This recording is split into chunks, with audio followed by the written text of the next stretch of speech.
And I bet you most of the times, all the businesses they are doing, they are unregistered.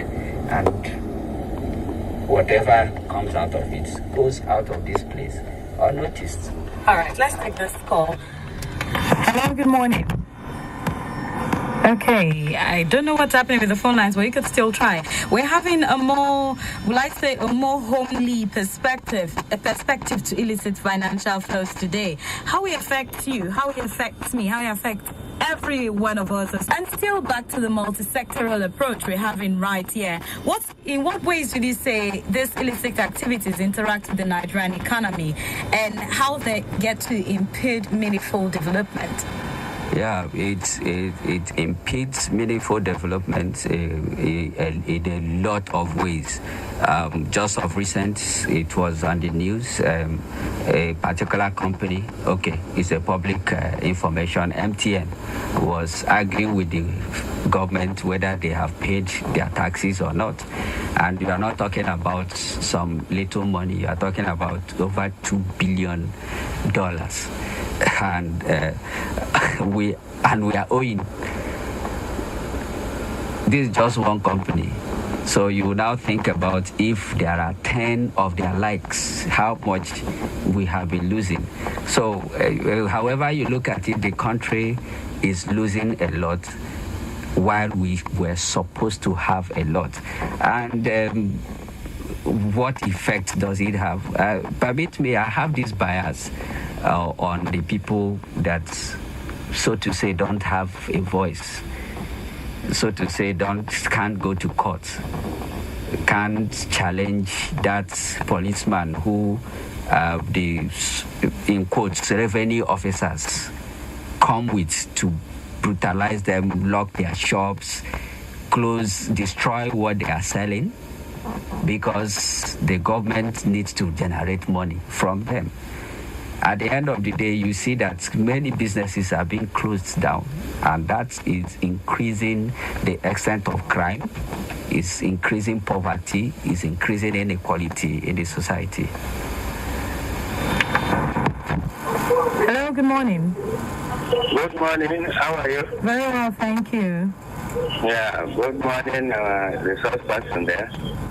Good morning, sir. Thank you. My name is Hamza Abdul. Okay, Hamza Abdul. Yes. Where are you calling from? I'm calling from Area 1. Please go on with your contribution. Yeah. The wonders of Nigeria will never end. A country like Nigeria that has no master plan, economically and politically. No nation is being governed by opinions or views or that. Countries have their master plan, whereby the economic structure must be well analyzed and structured, so that any government in power will follow it. That means that government is carrying its people along. Economic situation in Nigeria is generally in disarray. It's left in the hands completely in the hands of a political party or an individual or president, and then the somersault and emergency approach to issues of economy and politics is not the best in solving the situation. This is why we blame the government here and there. Experienced and dedicated patriotic Nigerians should be brought together to fashion out the master plan, both economically and administratively, where the government will see to it as a measure or yardstick of governance. I'm afraid the way we are doing is totally not the best to manage the economic and political situation in this country. Let us go back to the drawing board and have a complete master plan, either short-term, long-term, or medium.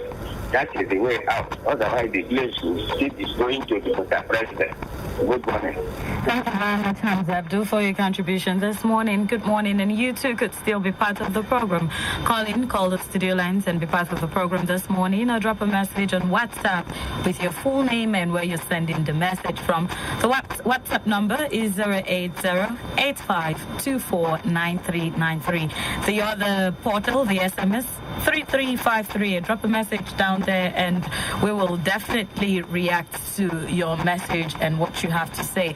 The studio lines are still 080-911-27352 or 080-2514-0627. Not to forget, multi-sectoral approach to combat illicit financial flow in Nigeria. The roles of stakeholders is our focus on the Conduit this morning.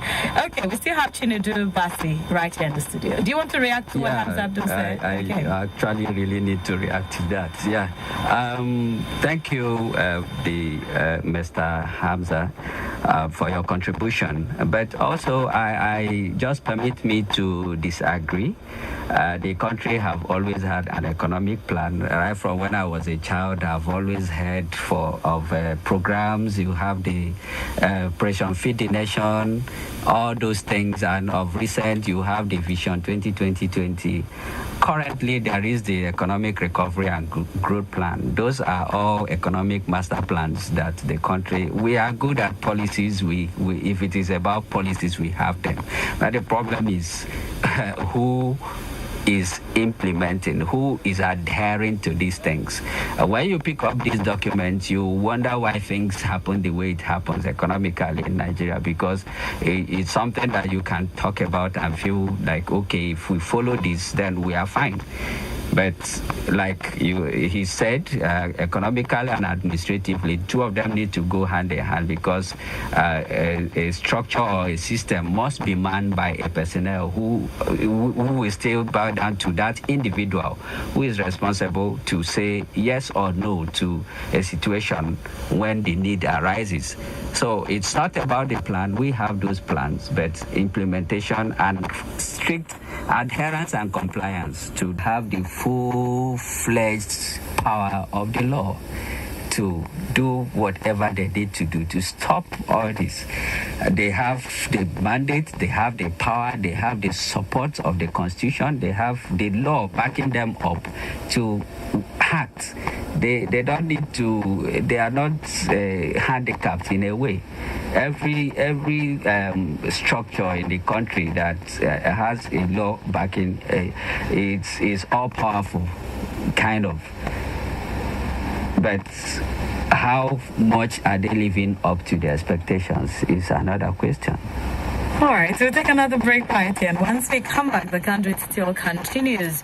Multi-stakeholders. Do you think the stakeholders are functioning? Do you think that it might be a different approach that they need to take? Or you have someone to pick out and say, this particular person is not doing this. Yeah, you're a stakeholder when it comes to illicit financial flow in Nigeria. And you are not functioning. You're not functioning to the best of your ability. You might want to call us and tell us about it on 080-911-27352 or 080-2514-0627. Let's get back to our resource person, Chinedu Basi. He is Tax Justice Officer, CISLAC, and he is with us in the studio. Okay, a look at the stakeholders again. What role would you say the African government, private sector, international, and CSOs will play or should play in combating IFFs? Yeah, the African government have always done what we could say they can do, but the role of the citizens, the non-structured participants, let me use that language, because when you look at the government, you see a kind of a formal setting, the CSOs, African Union, the formal aspects. Let's look at the people that are informal, the persons, me, you, that level of citizenship. What do we have to do? Yeah. In our various communities around here, let me use Abuja for instance, there are a lot of people that you see around, you call them investors. Some of them go into some of these communities, discover some precious natural resources, mine them, and take them away. And in these places, there are citizens who own those communities. it is their duty to raise an alarm. Like I said earlier on, I've been privileged to go to some of these places to monitor what happens. Most times the people are handicapped because the area is highly militarized. These people pay our government security operatives to guide them, and you as a Nigerian, you don't even get close. But if you can't stop them, why don't you raise an alarm? Why don't you report to responsible institutions? Yes, somebody may not want to, but it will get to a place where somebody will have to act and say what is really happening in this society. And as much as those resources are things that were supposed to develop those communities and give people jobs, schools, roads, water, just the basics. But you see that most times the activities of these investors in quotes rather impoverish the community instead of getting them to have a better life. Okay, still a look on the African government. There is the ECOWAS Trade Liberalization Scheme, the ETLS. How can this help in controlling IFS?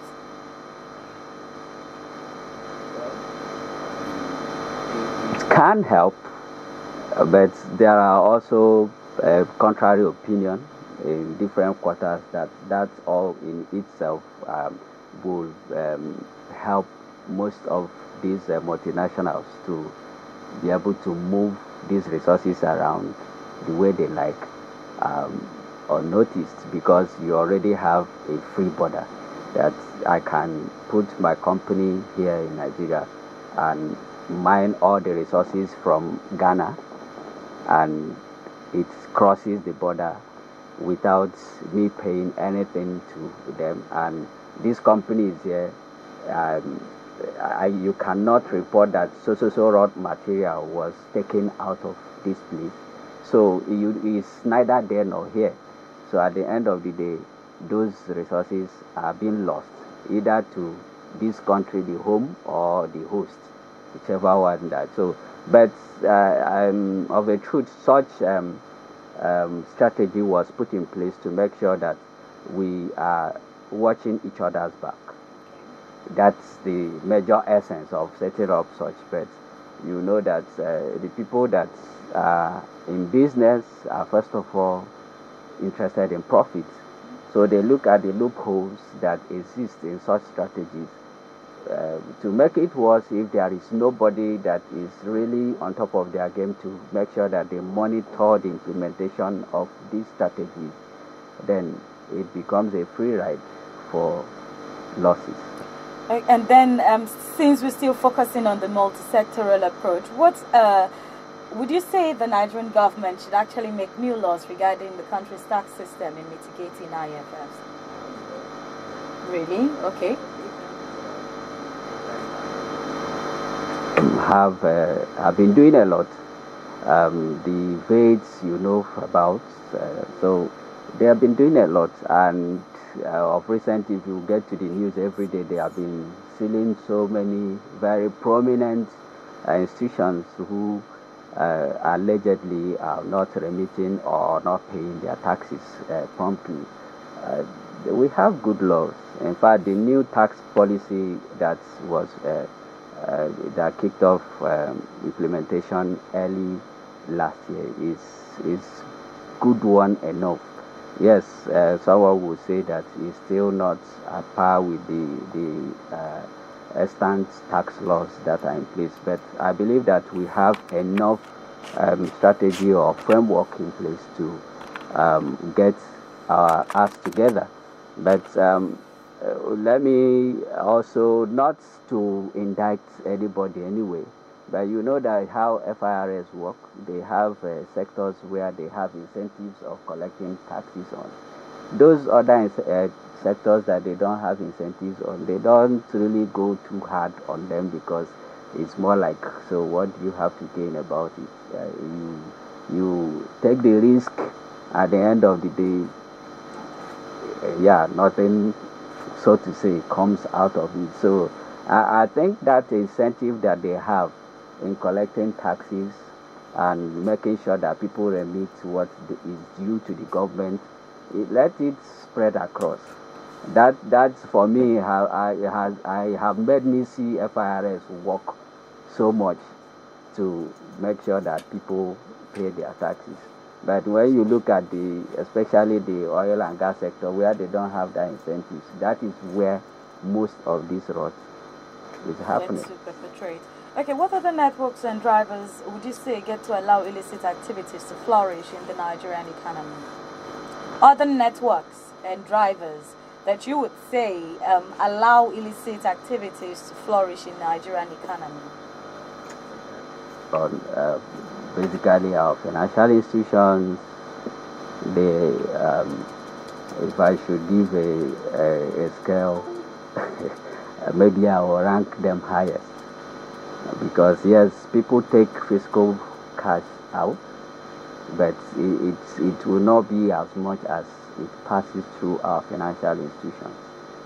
So they need to. Yes, I know they are largely private and also profit driven, but you need to have a country before you operate. So if we lose here, if the society becomes too bad, you have high incidences of crime. Even the places where they need to do the businesses gets shrinked on daily basis. So it's something that you need to look into to know that even though yes, I'm doing my business, you also know that doing your business needs an environment. Else, the business will not thrive. What can the government do to protect Nigerian economy from the threats of IFS, in your own opinion? And when I say the government, I mean everyone, both the formal and informal sector. Including citizens? One should stand up because we all make up the government. Government is not one logo somewhere or somebody sitting somewhere that we need to be pointing at. But elected officials? Individuals, everyone is a part of this country, and when it is about economy, it touches both the people here now and the generation unborn. So everyone has a stake to stand up to their responsibility, speak out when you need to speak out, report issues when you need to. Then that person that is on that desk to make sure that a particular company pays their fair share of tax should get up to it. All right, let's try taking this call first before you wrap up with your thoughts. Hello? Hello, good morning. Hello? Okay, we can barely hear you. You could wrap up with your thoughts. Sorry about that. Yeah, there is this issue that we are always fighting, issues around incentives. We don't say that incentives are bad, but is there anyone that is actually monitoring how beneficial is it to the economy? What the promises that these companies make when they are giving these incentives, is anybody checking what effect it has to do with the people? How are the people benefiting? Because at the end of the day, why you are trying to give incentive is to attract investment, and investment is supposed to better the lot of the people. So if you give out incentives to attract the investment, and the investment is not making any difference in the life of the person, why the businesses are there, then it doesn't make any sense. And truly, there should be a serious monitoring process in all this, because the incentives is one conduit for which multinationals and even nationals use to take away these resources that were supposed to be paid to the government. Okay, so incentive is a thing to look out for right now when we talk about IFS.